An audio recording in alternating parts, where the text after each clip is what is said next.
So again, my name is Lionel Ramos, and I am a race and equity reporter um, for Oklahoma Watch through a program called Report for America. And basically, what that means is Report for America is a service initiative, kind of like Peace Corps or AmeriCorps, um, but it is domestically and with reporters. So there's another institution that is actually the institution that manages Report for America, which is the Ground Truth Project. And what they do collectively is they pool reporters from all over the country, and then they disperse them to newsrooms that have an expressed need or desire to cover a certain beat. So in my case, I applied to Report for America, and when they contacted me, they slated me for a few positions, one in Houston at the Houston Chronicle. There was a position in Laredo with Texas Public Radio that I was looking at, covering border stuff, and Oklahoma, covering race and equity for Oklahoma Watch, which is a nonprofit investigative news organization. So they basically allowed me to get into contact with all three of those newsrooms, and they interviewed me independently. And then I was able to decide which one I wanted to go to, kind of depending on what the feel out process was. I chose Oklahoma because I have family that live here, and I wanted to get out of Texas, and I wanted to write investigative news stories. So it kind of all just lined up perfectly, which is kind of the point.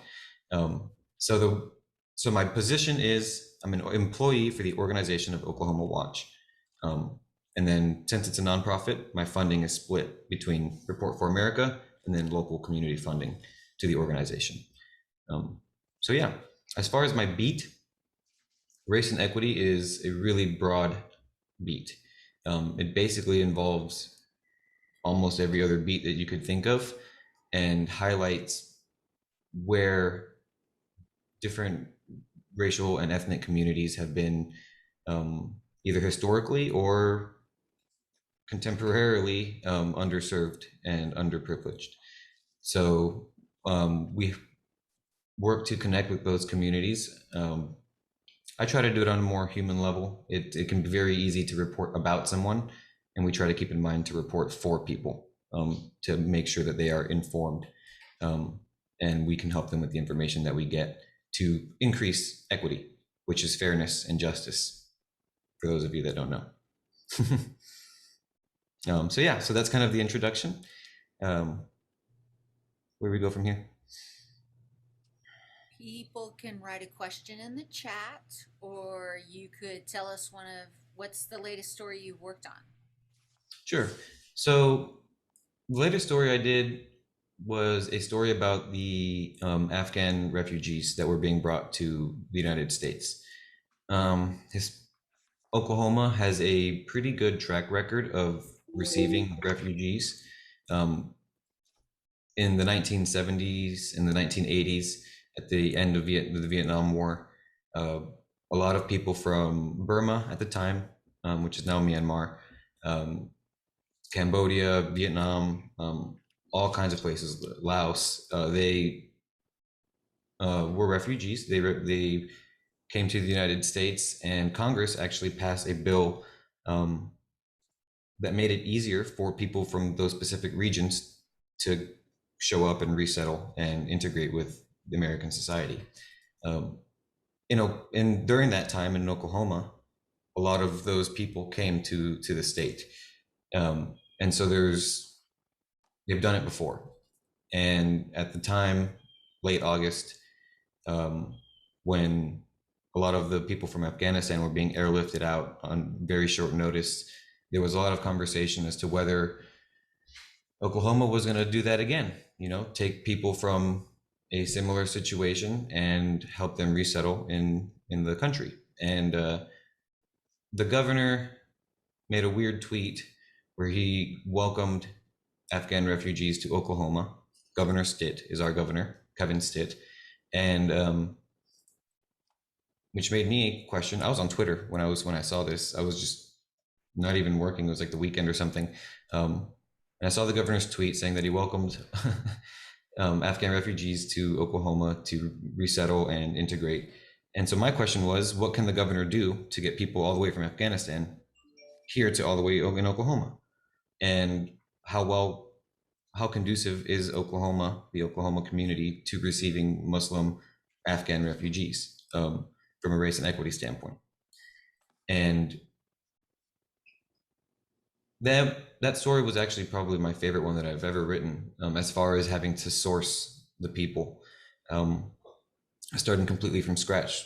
Showed up not knowing anyone in the community except my brother and now my coworkers, and so it really forced me to get out and find the people that I needed to talk to. So I ended up looking up all of the major mosques in Oklahoma and finding out basically who their head imam was, which is their like priest that gives sermons and stuff like that. And the role of the imam in the church is just like in any church, and any church leader, is to be really connected with the people that go to that church. So I went and spoke to him. His name is Dr. Inchasi. Uh, an interesting thing that I learned is that you need to have a theological degree to be an imam in Islam, which is, you need to be like a student of religion, not necessarily like of your religion, which is weird. But anyway, uh, yeah, it just made me get boots on the ground and go talk to. I went to his office and spoke to him um, about what the Muslim community was doing to receive these refugees here in Oklahoma. And turns out that it was actually a Catholic organization that was in charge of the whole operation, called Catholic Charities. And so drove over to Catholic Charities, um, and they were a little hesitant on giving me information, which I was surprised because they're a non-governmental organization, but they didn't have all the information that I was asking. Um, so I ended up having to report that story for like 2 or 3 weeks as I waited for updates from them, from Catholic Charities, on like how many refugees were going to show up and what they were going to be provided with as far as English lessons and um, cultural items like prayer rugs and stuff like that. Oh, I'm getting questions. Let me see. Sorry. I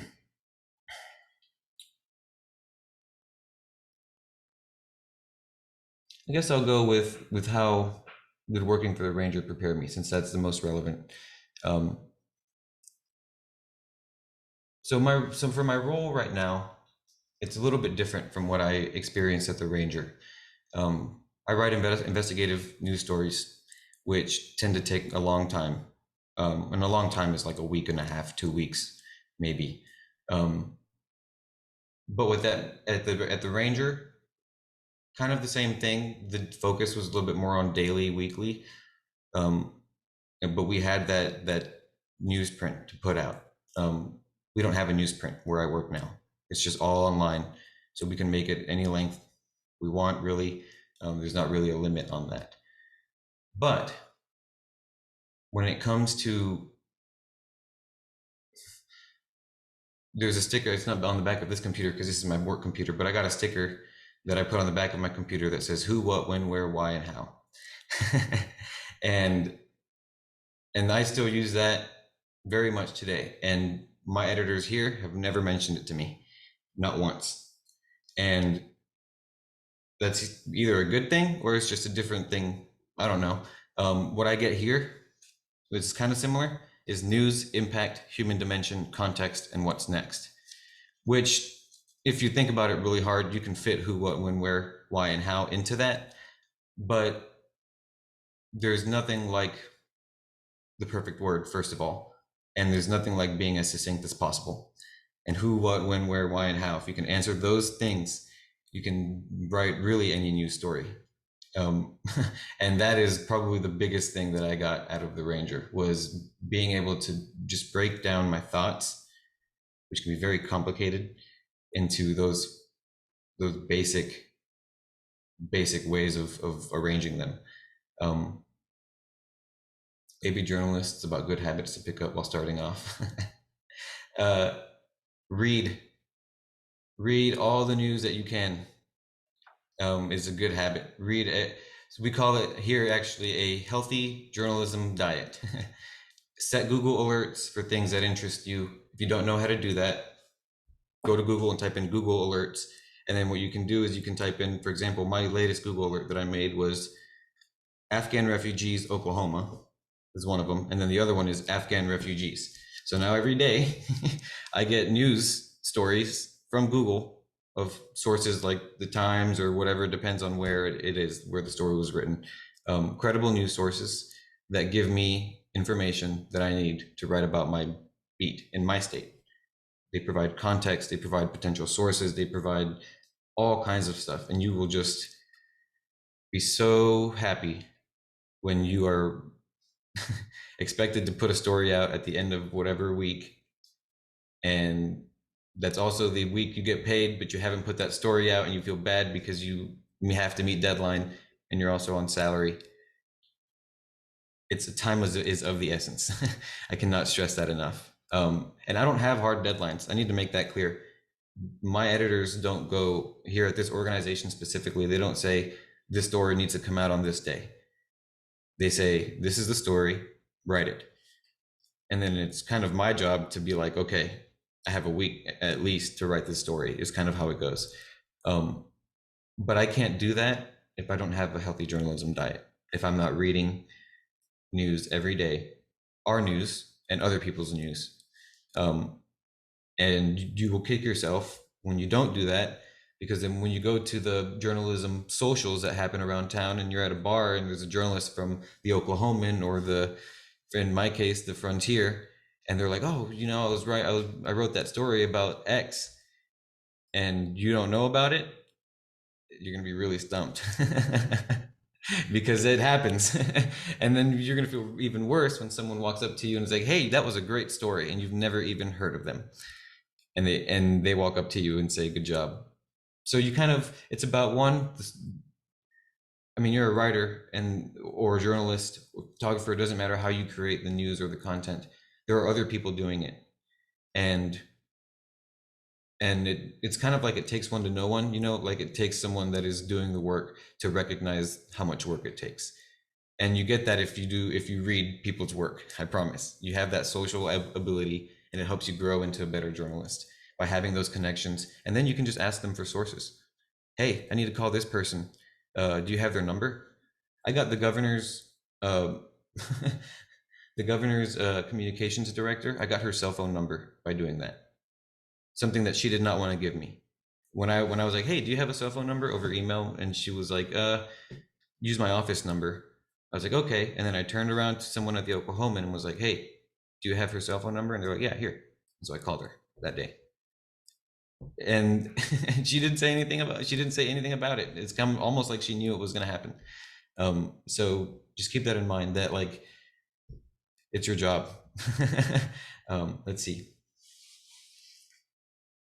What are some aspects of the job you suggest journalism students to pay extra attention to while in school? That's a good question. There are a lot of things that I learned in school that were very formulaic. Who, what, when, where, why, how, inverted pyramid, things like that. And they were very useful when it came to just getting stories out as a beginner. So stay on track with those, period. When you get to a professional newsroom, every newsroom is going to have their own way of doing those things. In my case, it's news, impact, human dimension, context, what's next. At the Frontier, it's probably something different. At the Oklahoman, it's probably something different. So don't stay married to those like really hard, like cookie cutter formulas that work for news, because you're going to need them, but be ready to adapt. And what I mean by that, as far as it comes to school, don't, I had my editor tell me here that most of the stuff I learned in school didn't matter, which I know is not entirely true. But what he was saying by that is that you're going to be forced to change. So don't get married to the things that are in school. Practice. when I was in journalism school, and I decided that I got to the point where I wasn't putting out enough news, that I was like, you know what? My grades are not that important considering that I'm going to be doing this for the rest of my life and not being in school for the rest of my life. Go out and write stories. Work in a newsroom in school. If you're at the Ranger, you're doing it right. You have to be participating.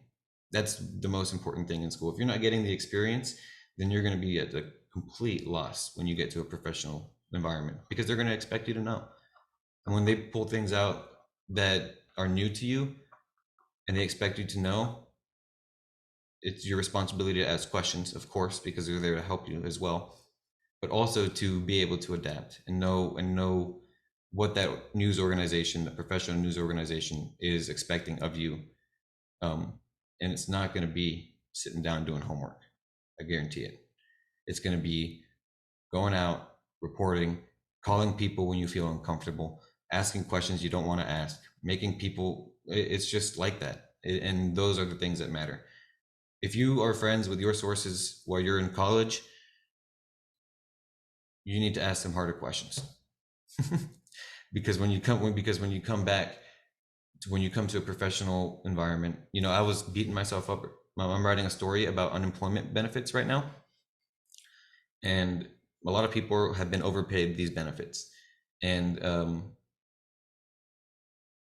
I called the Oklahoma Employment Security Commission and asked them some questions that I wasn't, and then I got some answers. And then when we hung up the phone, I went to go write some of the story that I needed to fill in, and the questions that I was asking myself, I had not asked them. So I was beating myself up because I, for some whatever reason, had gone around my objective. And it was because I was uncomfortable during the conversation. I wasn't thinking clearly. And so you just have to be comfortable with being uncomfortable so that you can ask those questions and make sure you get all of your information and meet deadline. Because that there's nothing more stressful than having a deadline or an expectation from your editor of when a story is going to be received, and you didn't ask a certain question that your story is writing on. It's happened to me at the Ranger. It's happened to me at Texas State, at the University Star. It's starting to happen to me here. And I'm a professional. Professionals do things like that. But they also make sure to correct them when they go back. I realized it and I called her right back. And I made myself go through those uncomfortable steps. So when you're in school, make sure that you go out of your way when that administrator is not answering your phone calls or your emails. Go to that person's office and sit there for an hour and wait. And then I promise she's going to feel really bad and she'll come out and interview you. Even if it's for 10, 15 minutes. You know what I mean? That's been my experience. And I live by that, by just going out and doing the journalism that is expected of you. Um, let's see. So when it comes to balancing photos and writing, um, it's pretty hard. It takes some adjustment. Whenever I'm not responsible for the photos, my interviews go much more smoothly. Um, the questions are just easier to listen to because I'm not thinking about my camera. But that's also because I don't take photos for every story that I go to, so I'm not just like second nature with my camera anymore. I wasn't. I was a little bit like that at Texas State because I was in the classes, so I was able to use the equipment kind of on a daily basis. Um, but it doesn't change that much. You just have to make sure that you. So the way that I started doing balancing that out is whenever I go for an interview, if I allot myself an hour, which I normally do, I'll interview for 30 minutes, maybe 45 if it's juicy. And then at the end of the interview, I'll leave my recorder on and then be like, hey, can I take some pictures? I have my camera and I need to do this. And they'll be like, yeah. And if it's like a one-on-one interview and we're like getting portrait shots, and we'll just get normal portrait shots. If it's not like that, then I will continue to ask her questions in the interview or them questions in the interview and take the photos while they're talking to me or talking to someone else or whatever, whoever else is there. Um, and that is like 15 to 20 minutes of that. And then I go home and then I write. I don't touch the photos until I'm done writing because my job is to be a writer. If we need to edit our photos in a pinch, I can send them to our photo editor and she can do it. So that's kind of nice. But as I don't often have to edit my own photos. And if you're working at a big organization, there's typically going to be someone there that will take photos for you.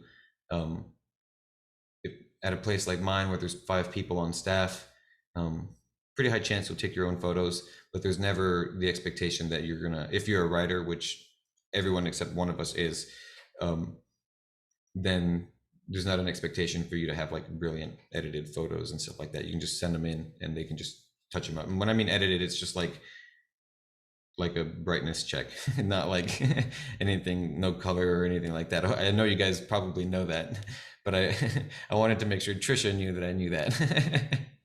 um, so yeah, it doesn't. You'll find ways. Personally, I'm not the most organized journalist I know. I know that for a fact. Um, and so I have some moments where I'm really good and I put everything out really quickly. But just like you guys, there are definitely times when, like, in my mind, there's no way something is going to come out when it needs to. And usually, what that means is that you need to ask someone for help, whether it's your editor or a colleague or something like that. Um, that has been one of the biggest things too, is being able to rely on your team, on your coworkers. Uh, while I was in school, it was not so much at the Ranger because there was a physical newsroom that we could go into, but at Texas State at the University Star, it was completely virtual. Um, when I was there, anyway, we actually didn't even have a paper for most of it, um, and so I never got to go and meet my coworkers, my fellow reporters, and my editors and stuff like that. Just kind of spoke to them every once in a while in a meeting, and I missed that from the Ranger, and I don't get a lot of that here. So I'm actually looking forward to we're moving our location. We have a little office like in the back of this YMCA building downtown, and it's nice because it's really central. So we can just like be, if we need to be at the office, we can be there and like go anywhere in Oklahoma, really. Um, but we're planning on moving our building to a just like a hub. I'm not sure where it is exactly. I haven't gotten tons of information, but my editor was telling me about it. Where all of the major news organizations in Oklahoma City are going to be in one building. Um, I'll get to that question in a bit, Rocky. Um, and I'm really looking forward to that because I'm excited to just be around other journalists when I'm working. I work from home right now, and it's tough. It's not as productive as I would like. There was a thing. It was nice to be able to sit at my desk and just be like, "Hey, Sergio, uh, do you know this? Do you know that? Or do you have this? Can you do this for me?" And Right. if he needed something like that, he could do it too. Or we had a few editors, James.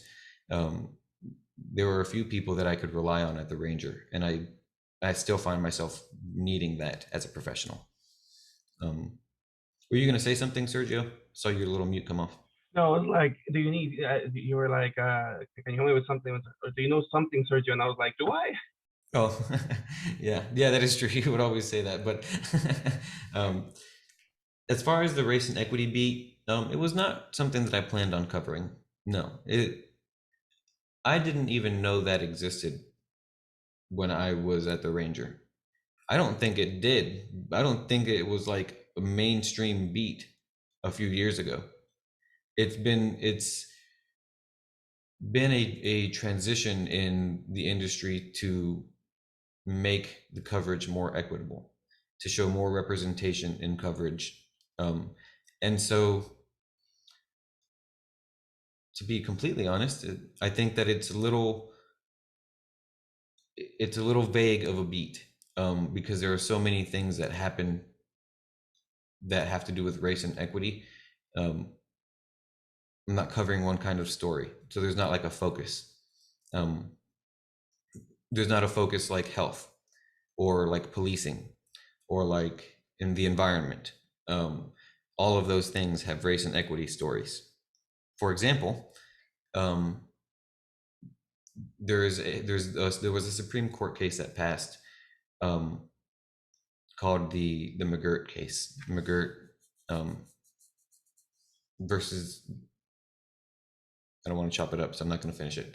I forgot the last portion, but what the case did is that it reaffirmed sovereignty for Native reservations, and what that did is it made it changed the jurisdiction. So it made it so that if you were Native and you committed a crime on Native lands, even if you were in Oklahoma, technically, that you would be tried under the federal government.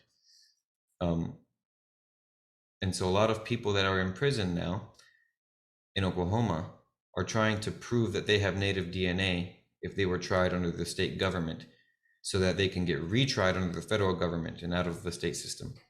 I'm not sure why they're doing that. I haven't investigated the story yet, but that is a race and equity and prison story. We have a reporter that covers the Oklahoma prison beat, and so there's a lot of cross section. I was ready to cover anything, and I didn't expect it to be race and equity. It's not a good or bad thing. I think that it's an experiment, to try and make coverage more equitable, to not make it so that white people are the default in a lot of coverage, and I think that's important, because white people are not the default. There is no default, and I think that's the point. As far as the most difficult story I've gotten to cover, it's probably the one I'm covering now, uh, which is on unemployment overpayments. I met a woman who has been on unemployment benefits since last March 2020. And as far as she was concerned, she was qualified for the benefits. She was getting her weekly payouts, almost $1,200. And then this April 2021, she got a letter in the mail from the Oklahoma Employment Security Commission saying that she owed the state $27,000 in overpaid unemployment benefits that she thought that she was qualified for the past year. And so now there's like thousands of Oklahomans getting these letters, because there were thousands of Oklahomans applying for unemployment at the height of the pandemic, when there was like claims backlogs, and they were just kind of rushing the application process for people. And so those are tax dollars, and they have been misspent in many cases. They have been, in many cases, dispersed to fraudulent actors, people who have used other people's identities, which means that there are people who've never applied for unemployment getting letters in the mail that they've been overpaid unemployment benefits. And so there's a lot of like intertwined problems that are happening here. And part of it is the commission has the Employment Commission here in Oklahoma has a standard way of dealing with these overpayments, which are a normal occurrence. They don't happen at such a high volume all at once, at this often, is the thing. But because there's so many of them, the appeals process and the way to kind of resolve accidental overpayment errors are completely backlogged and stopped. And so people are not getting their unemployment benefits, not getting rehired because there are still places closing down, and they have no source of income, and no way to pay their bills. And so there's a lot of people losing very real assets here in Oklahoma because of that. It's been the most difficult story because it's so complicated, and there's a lot of things that I have to get right that I just cannot mess up when I publish this story. But also because there's a lot of people that are seriously hurt by some extra force that they don't understand necessarily. And so that's difficult to report on too, because it's my job to kind of link the two. So yeah, any other questions? I hope this has been helpful. Rocky also asked, how long did it take you to find your voice? Whew. I'm still working on that, man. I don't, I'm still working on that. So I write two things. I write news and I write fiction, intentional fiction. And my voice in my fiction is much more developed. And part of that is because I don't have to like make sure that things are crispy clean all the time. But to answer your question, it is a lifelong journey, in my opinion, that one, to find your voice. And you may know when you have it. I don't know if I've found mine yet. And so I write every day. I write almost all day, every day. And I still don't think I have found my voice completely. So I'm not sure how to answer that question other than just continue to write. And if you like writing, then you'll find your voice and it'll come to you. It's not something that you like pluck out of the air. It's something that you channel through your fingers. That's the best way I can put it. And so I hope that answers your question, but I'll give you a tip that I use a lot for writing, which is short sentence, medium sentence, long sentence, medium sentence, short sentence. It's not a formula that you should commit to every time, but if you do that, short sentence, medium sentence, long sentence, medium sentence, short sentence, you will find that it's easier to flow in your writing. And first of all, you don't have to think as hard to make everything fit in one sentence, because a 5-word sentence is just as good, or can be just as good, as a 10-20-word sentence. And when you figure that one out, writing gets a lot easier. And that's kind of the best advice that I can give in that space is I still struggle with writing. Every time that I write, it is hard. It's hard to find the perfect words, and it's hard to know when you have those perfect words. But if you commit to using some words and not staring at a blank page, then it gets a little easier every time. And then you can always, and that's why you have editors and colleagues and peers to check your work, and you can rely on that and learn from it. But yeah, man, finding your voice is, and I also am quite a philosophical person, but I think that I will be finding my voice forever. Like, I don't know that I'm just gonna ever come to that, you know? Anything else?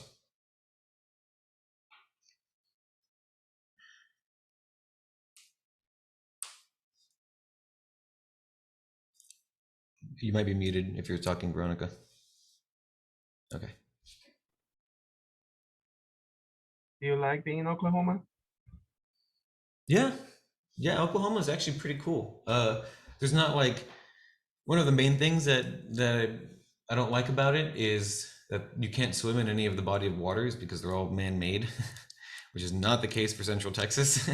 But other than that, like, the food here is actually really good.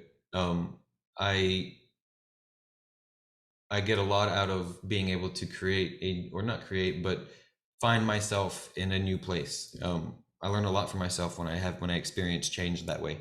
And so it's been nice interacting with Oklahoma as a new place. I don't have anything against it. It's not my favorite place I've ever been to, but a lot of people talk bad about Oklahoma. I think it's all right. I like it okay. When I got a job in Oklahoma, a lot of Texans were like, "Why are you going there?" And I was just like, "Well, it's, first of all, the housing is really cheap, and I was going to be making more money here than any place in Texas, where it's more expensive to live." So if you're asking me if that's a good thing about Oklahoma, it's a really good thing about Oklahoma. Something you won't find in Texas. Do I like my job? I do like my job. And I actually, I get really stressed out about my job, but I've never actually felt like I don't like my job. Um, I tell you when I didn't like my job, when I was lifting like 200-pound sofas at Restoration Hardware in San Marcos, and that was hard, and that was and I and it was not invigorating and not fulfilling, and it felt bad. This job, when I do it well and I feel good about it, it is one of the most rewarding things ever. Um, it's hard when it's hard, and you just got to push through. If you know, purpose comes from within. It's very cliche, but I find purpose in helping people. I find purpose in keeping them informed and making sure that they know what is going on in their world. And because I get to do that, I like my job. And there's not really anything else I'd rather do. Like, it's stressful. I don't always control my stress. To be very real with you guys, like, there are times when I break down and I just close my laptop and I'm like, I'm done. Text my editor, be like, I'm not going to send anything in today. Don't expect it. It's happened twice already, and I've been here for 6 months almost. It's hard, but I'm fortunate to not have a really, really strict editor, so I get to do that kind of stuff. And I don't know that it would go down like that anywhere else, or in a lot of other places. I make sure to spend time with family. It's why I joined jiu-jitsu and judo, is because I get a lot of mental clarity from physical activity. And when I'm over there, I'm literally fighting. So it's like I can't think of anything else. I can't think about the overpayments or about my sources or how much people I need to call or how many, whatever. So I try to make sure to stay active. I have a husky, so I have constant company. There are little things that keep me going as far as the stress in my work. But most of it comes from purpose, from making sure that people know what's going down. And that is typically what helps me get through most of the, I guess, the darker nights when I'm sitting by myself here. Everyone that I work with is asleep. Everyone that I need to call is asleep. All my family is asleep, and you're just sitting here and you're putting in work. That's what it is. That's what it means. Favorite MMA athlete is, trying to think. That's a good one. Who asked that? Orlando. It fluctuates, and I like different people for different reasons. But right now, I'm really looking forward to Israel Adesanya fighting again. I think that he's got a lot of positivity in his attitude and how he treats people, and how he carries himself as a fighter. I know you're probably hoping I said Conor McGregor, but No. It's been hard to be a fan of him lately with all the stuff he's been doing. yeah, the fighters are pretty interesting. I do fantasy stuff on DraftKings for fighting, which is weird. I've never done that before, but I picked it up yesterday actually. So I'm a gambler now that I'm in Oklahoma.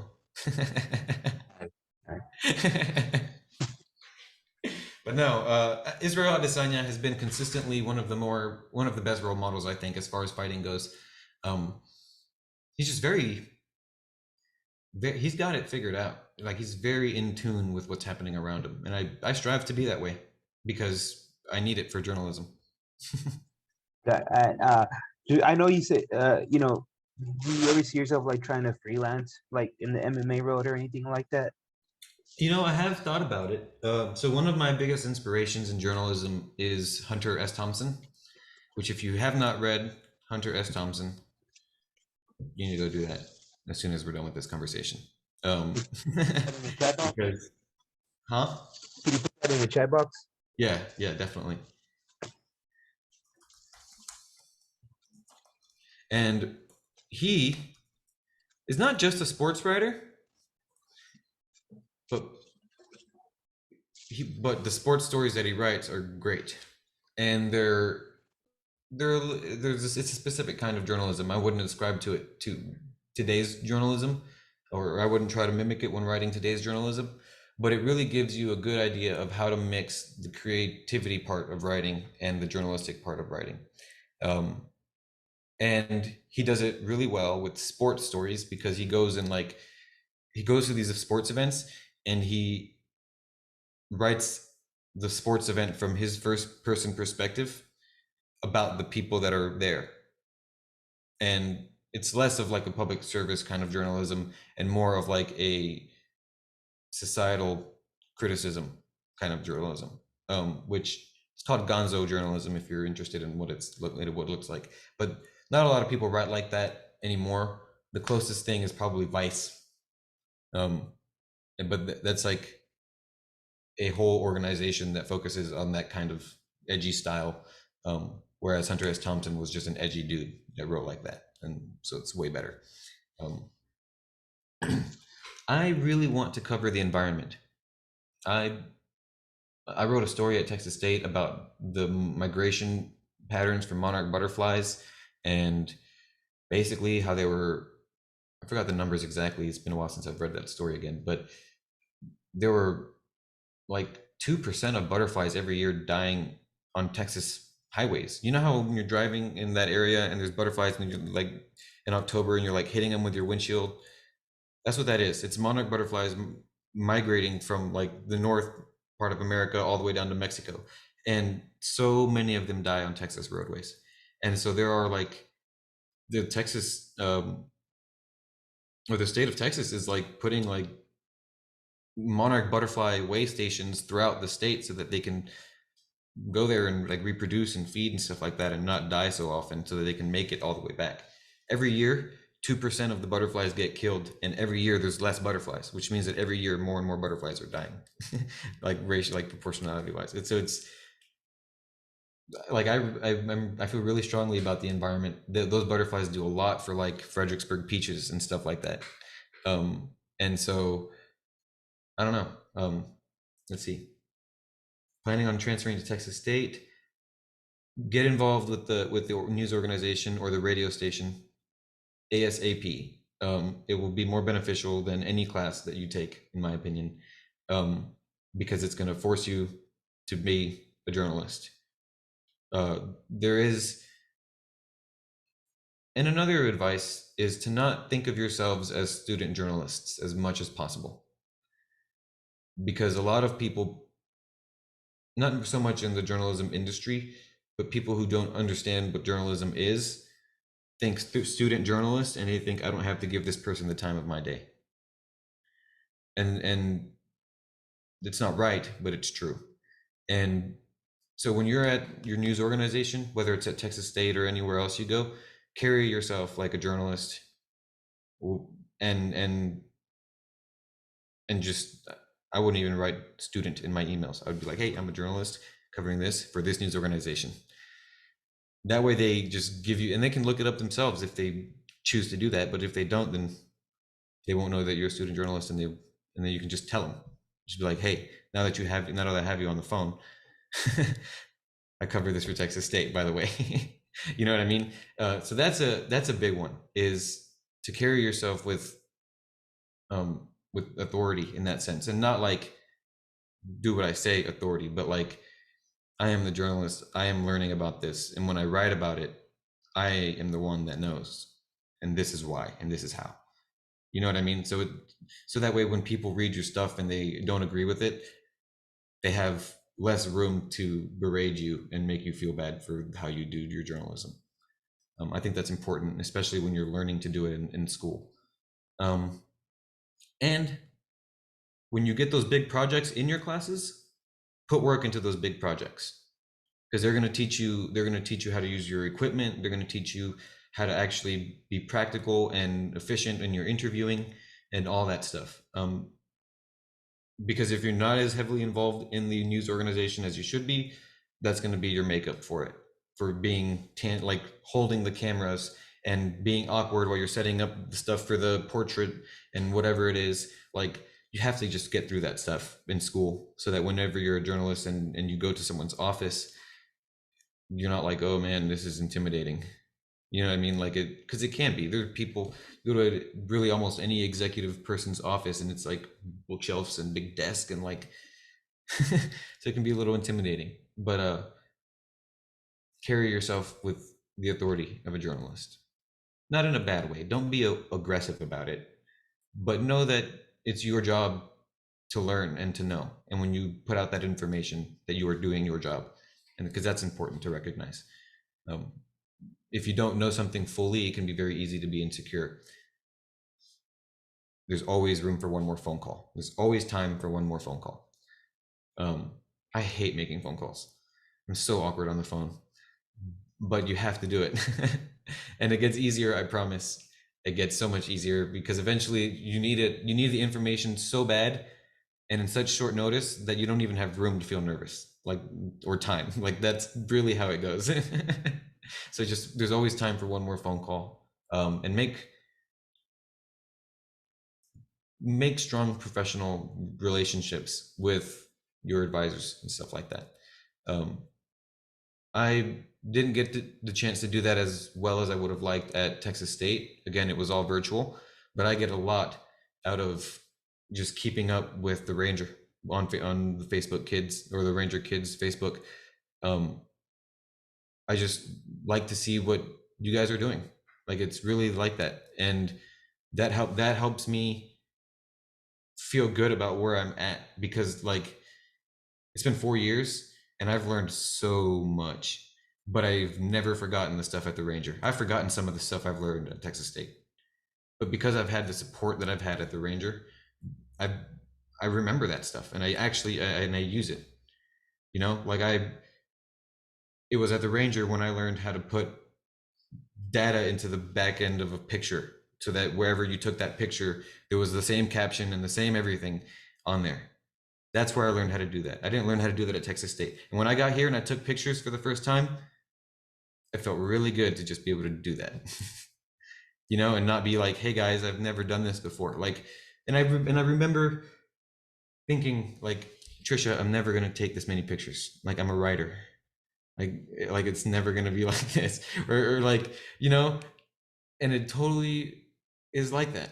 Like you just have to be expected to do stuff. So learn your lessons and make friends with your editors and because or your advisors and your editors.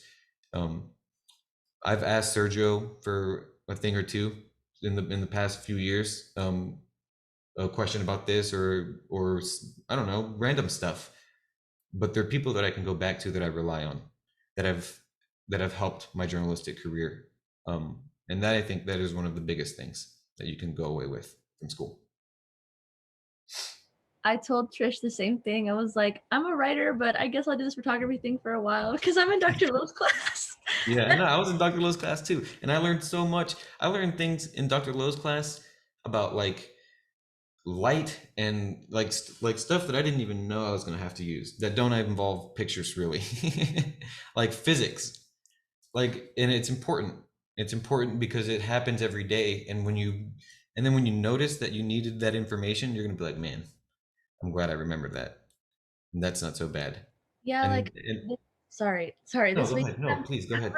I'm covering a women's march and I'm taking my camera and I'm gonna go take pictures and talk to people. And I already started reaching out to the hosts and some people that I know that are going. Mhm. And like I'm like so excited to go and interview people and write stuff. And I'm like, oh wait, I have to take pictures too. You know, so the marches are actually a good thing because they take a little while, and I kind of blew my MLK March coverage that one time. Not gonna lie, but I got a lot of, but I loved it while I was there, and it was a great experience. And I didn't have the story that I thought I did. I didn't find the story that I thought I did, um, and that's neither here nor there. But when I was at the coverage, when I had the camera in my hand and I wanted to talk to people, that's what happened. I talked to a bunch of people and I didn't take as many notes as I should have. And I got way too excited and I had pictures and stuff like that. And it was, so remember when I said to have like the 1 hour time slot and you do like the 30 minutes or 45 minutes of interviewing and then the rest is pictures. Well, you have that guide for any time, any amount of time. You know, so if you kind of have a rough ballpark of how long this march is going to last, be like, okay, I'm going to focus on doing this and this and this, or I'm going to focus on interviewing. And then you have to keep yourself telling yourself that if you see something worth taking pictures of, you drop your notepad and take pictures of it, and then you go chase that person down. But you can for mental facility, you can, focus on getting the interviews, take pictures of people you interview, obviously, and then march and just go talk to random people and just be like, hey, what are you doing? Picture. And then you can have a small conversation with them.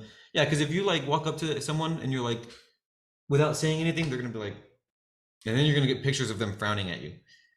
So if you're like, hey, what are you cheering or whatever, just say something random. Have you been to a music concert or a rock show or something like that?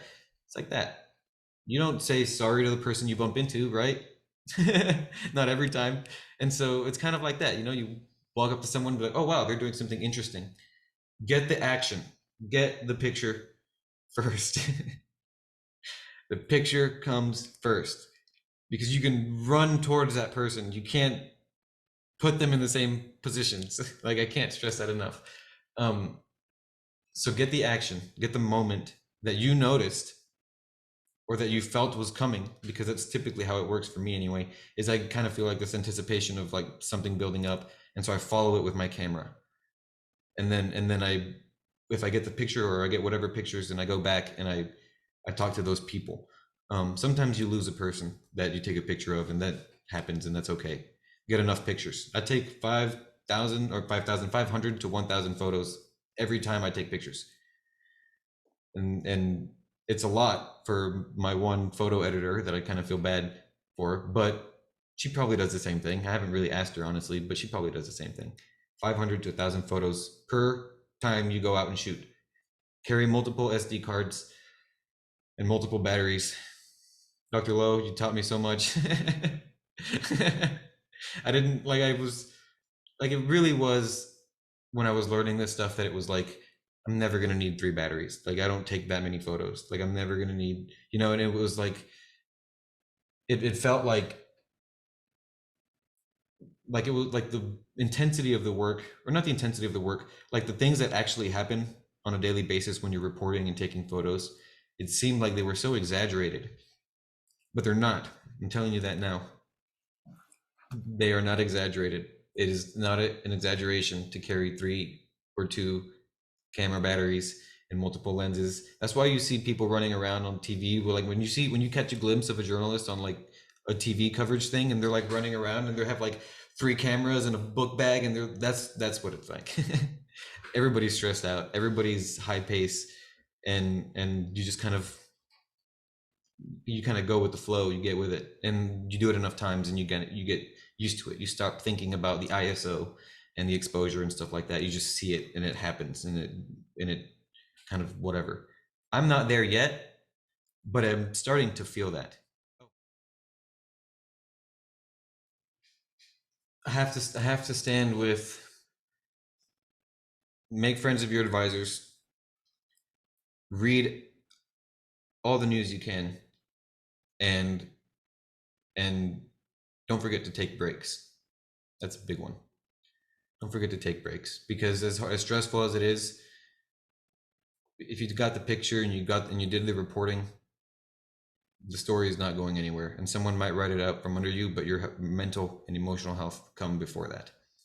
I stand by that. So just keep that in mind.